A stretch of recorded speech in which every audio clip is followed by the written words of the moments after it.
नमस्कार. तर बघा आपण आज करमाळा तालुका निमगाव या गावी आलेलो आहे. तर आपले एक निमगावचे शेतकरी आहेत म्हणजे ते बाबा आहेत. तर त्यांनी आपल्या कंपनीचे इंडिया ॲग्रोचे प्रोडक्ट वापरले होते.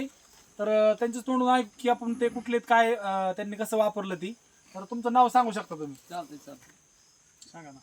जालिंदर सदाशिव निळ. म्हणजे त्यांचं नाव आहे जालिंदर सदाशिव निळ. आता ते स्वतः त्यांचं ते फक्त त्यांनी आणून दिलं. तर हे बटेदार आहेत त्यांचे. तर सर तुम्ही नाव सांगू शकता तुमचं? माझं नाव नवनाथ बळीराम रोकडे. हा. तर सुरुवातीला सर तुम्ही भेसळमध्ये आपलं इंडिया ॲग्रोचं प्रोडक्ट वापरलं होतं. आता भेसळमध्ये तुम्ही आपलं ही भुवस्त्र वापरलं बरोबर. वस्त्र आणि ते हे भुवस्त्र त्यांनी वापरलेलं आहे इंडिया ॲग्रोचं आपलं. आणि त्याच्यासोबत एक पुडी पण दिली तुम्हाला ग्रो मॅजिक. ग्रो मॅजिकची पुडी पण त्यांनी भेसळमध्ये वापरली. तर तुम्ही ही भेसळमध्ये कुठल्या भेसळमध्ये टाकलं होतं? एरिया सुपर, एरिया सुपर अजून डीएपी DAP, बरोबर. हा 10-26-26. आणि 20. तर बघा आता आणि तुम्ही 15 दिवसाला आपली ग्रो मॅजिकची पुडी पण सोडताय हो तुम्ही. हो. त्याच्यानंतर आता ओली पण तुम्हाला सोडायला सांगितलं. ओली पण तुम्ही सोडणार बरोबर. हम्म, तर बघा मित्रांनो एवढा जबरदस्त रिझल्ट लागलाय. तर आपण झाडाचा बुंदा बघूया किती साईज कशी झाली झाडाची. कमीत कमी मला वाटतं 1 फुटाचा बुंदा आहे मित्रांनो, बरोबर ना. हो. 2 फुटाचा बुंदा आहे. तुम्ही प्रत्येक दाखवू शकता पलीकडे बी थोडस फिरून दाखवा. बघा पलीकडे पण 2-2 फुटाचे बुंदे तयार झाले. काय त्याला म्हणजे एवढी ग्रोथ आहे झाडाची. आता सर कमीत कमी आता किती महिने झालेत केळीला? 5 महिने झाले. म्हणजे बघा मित्रांनो एक 5 महिन्याची केळी झाली. एवढी ग्रोथ खतरनाक आहे. एवढा रिझल्ट जबरदस्त लागलेला आहे आपला. तर आपण एक पांढरी मुळी पण बघूया. मुळी एक नंबर वाटते. मुळी आपण कशी चलती काही मुळी आहे. पांढरी मुळी हो काही एवढी जबरदस्त मुळी लागलेली ह्याला हो काही. लय मुळे पांढऱ्या. म्हणजे एवढी ग्रोथ जबरदस्त आहे झाडाची. आणि आता बघा एक 5 महिने झाला केळीला ह्या. तुम्हाला काय वाटतं म्हणजे अजून रिझल्ट योग्य भारी भारी वाटतं. म्हणजे तुम्ही जे प्रोडक्ट वापरलेत आता सर थोडंसं तुम्ही पण बोलू शकता की तुम्ही केळी नवीन बघितली.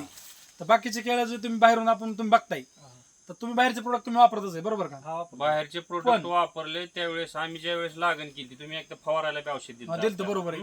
बघा मित्रांनो सरांना मी ज्यावेळेस पहिल्यांदा आलो त्यावेळेस केळी यायची ती म्हणले की केळी येणार नाही. ज्यावेळेस त्यांनी लागण केली त्यावेळेस मार्च मध्ये लागण आहे आपली उन्हाळ्यात. हा. तर मार्च मध्ये त्यांनी लागण केलेली आहे. तर बघा ही केळी येईन ते म्हणले होते की केळी येणार नाही. आपल्या सगळ्याचे सगळे प्लॉट गेलेत. हा. त्यांना मी काय म्हणलं फक्त आपली फवारणी घ्या. त्यांनी फवारणी पण घेतली होती. तर सर तुम्ही पण बोलू शकता तुम्हाला काय वाटतं एवढी केळीची ग्रोथ बघितली तुम्ही? रिझल्ट छान आहे. काळोखी आहे. बुंदा वगैरे तुम्हाला काय वाटतं बाकीचे मुळी चांगली चलती. बरोबर. रोपांची उंची हाईट चांगली झालेली. आणि म्हणजे तसे सुरुवातीपासून बऱ्यापैकी वापरलं चांगलीच तर उन्हाळ्यात जी मर होणार आहे ती मर होत नाही. म्हणजे बघा तुमचं आता एवढं जे तुम्ही लावलं होतं ह्यात मर किती झाली सर? मर 5-25 तुटाळ आम्ही टाकलेलंच नाही. 4,500 उन्हाळ्यात झालेलं तेवढंच. वापरलं. हा. परत नंतर झालं. नंतर नंतर तुटाळ पण झालं नाही त्यांचं. म्हणजे एवढा जबरदस्त रिझल्ट आहे. तर आपण ज्या प्लॉट मध्ये वापरलं नाही तर त्या प्लॉट मध्ये आपण जाऊन बघूया चालेल ना? हा. चालतंय हो. हे घ्यायचं का? हो, घ्या किती.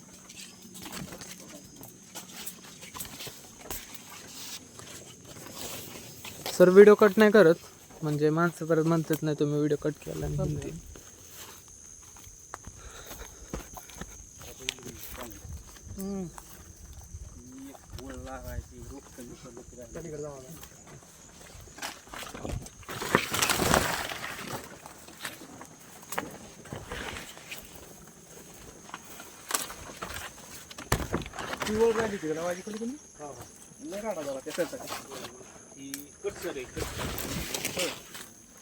त्याला फवारून घ्या की.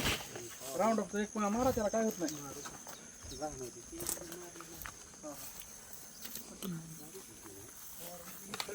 त्यांना पुढे येऊ द्या. हो सर. चला आजोबा.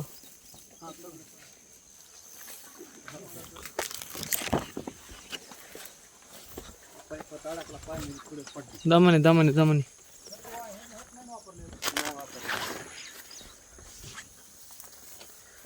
हे बघा ही न वापरलेली किडी.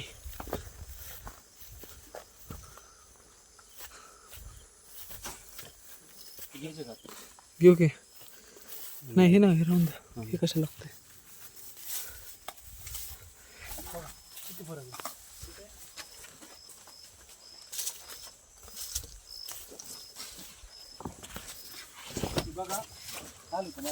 आलेत. उंचीला ह्याला पण किती फरक आहे. हाईट कमी काळोखी कमी. तर बघा हे मला काय म्हणायचंय आता हे बुंदा मला वाटतं एक अर्ध्या फुटाचा बुंदा असं नाही. हा हा. म्हणजे हा बुंद्याला आणि वरच्या बुंद्याला किती फरक आहे दोन्ही मध्ये? तर बघा मित्रांनो, सर तुम्हाला काय वाटतं त्या केळीमध्ये ह्या केळीमध्ये किती फरक, मालाला किती फरक पडू शकतो अंदाजे? तरी काय बारीक अंदाज? पडते, हाईटच कमी आहे आता त्याची. हाईट बघा, म्हणजे ह्याची पण हाईटीला आणि जे वापरले त्याची हाईट बघा तुम्ही, ह्याच्यामध्ये जमीन आसमानचा फरक आहे. शेवटी बघा बुंदा म्हणजे सगळ्यात मेन म्हणजे बुंद्याचा रिझल्ट बघा तुम्ही. आता हे काय काय ठिकाणी बघू शकताय तुम्ही, बघा ही कसं आहे ती. थोडस पुढे दाखवू शकता सर इकडं. लय फरक आहे दोन्ही. हा आधी हीच बरं दिसत होतं. सगळे ऊस हीच केळी नंतर पिकवल्यानंतर आधी हे म्हणायचं लय- त्याला बी कसोडी बघा आता त्यांचं म्हणणं काय आलं, तुम्हाला अगोदर काय ही वाटतं केळी म्हणजे बांधली होती. अगोदर काय म्हणजे अगोदर काय वाटतं अगोदर तुम्हाला? प्लॉट मोठा वाटत होता, चांगला वाटत हा, होता. म्हणजे अगोदर त्यांचं म्हणणं आहे की बाबा हा प्लॉट मोठा दिसतो होता उंचीला ह्याला. हा, आता त्याच्यानंतर आता तो प्लॉट त्यांना plot वाटतं की तो प्लॉट एकदम जबरदस्त आलेला आहे. जबरदस्त उंची झालाय, बोंदा मोठा झालाय. तर नक्कीच चालतंय. तुम्ही शेतकरी, तुम्ही समाधानी आहेत ना? हो, समाधान. कमीत कमी आपलं बाबा शेतकऱ्याचं उत्पन्न वाढलं पाहिजे ह्या दृष्टीने आपण काम करतोय. तर तुम्ही शेतकऱ्याला काय सांगू शकता? हे प्रोडक्ट वापरलं पाहिजे. बरोबर, हा. तर चालतंय. एक वेळेस वापरून बघा, रिझल्ट नक्की दिसलं की नंतर वापरतायच म्हणा. 100% बघा सर काय म्हणतात, सरांचा आधी विरोध होता मेन म्हणजे. सरांचा विरोध होता असा की बाबा ही प्रोडक्ट नाही वापरायचं, बरोबर ना? हा, बरोबर. तर सरांना आम्ही एक दिवस रानात शेतामध्ये आलो त्यांच्या, सर म्हटलं बिंदास वापरा. तर सरांनी रिझल्ट गेल्यानंतर सर आज सांगतात की मी दुसऱ्याला 100% सांगणार आहे. हा. आता अगोदर वापरताना बी एक प्लॉट वापरून बघा, अनुभव नक्कीच येईल. 100% सर, चालतंय. थँक्यू.